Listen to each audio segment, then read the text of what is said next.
Hi everyone, তো আজকে সকালের খাবারে বানাচ্ছি বাটার দিয়ে ডিম টোস্ট। তো হয়ে গেছে, দিয়ে মার আমি একসাথেই খেতে বসেছি। খাওয়ার পরেই আমার একসাথে দুটো পার্সেল এসেছে, সেটা নিলাম। আর আমি আরো কিছু জিনিস অর্ডার করেছি, সেগুলো তোমাদের একদিন একসাথেই দেখাবো। আর মা এখানে দুপুরে রান্না করছে। আর সকালে মা বাবা একসাথে বাজারে গেছিল, তো এই ফলগুলো আর কিছু সবজি বাজার করেছে। তো এখান থেকেই আমি কিছু ফল দিয়ে ঠাকুর পুজো দিলাম, দিয়ে দুপুরে খাওয়ার পরে সবাইকে ফল বানিয়ে দিলাম। আর সন্ধে দেওয়ার পরেই বাবা বলছিল যে আজকে একটু বাঁধাকপির পকোড়া বানাতে, তাই করলাম। বাবা খেয়ে দিয়ে বেরিয়ে গেছে, এখন মার আমি মিলে খাচ্ছি।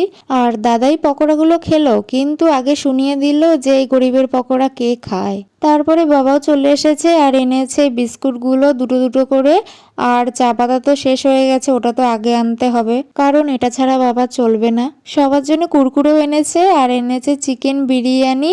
আর এক প্লেট তো দূরের কথা, আমি হাফ প্লেটও পুরো খেতে পারি না, তো এখান থেকে অল্প একটুই খেয়েছি। আর সবার জন্য এমনি রুটিও ভেজে রেখেছি আগে। তো আজকের ভিডিওটা এইটুকুই, সবাইকে টাটা।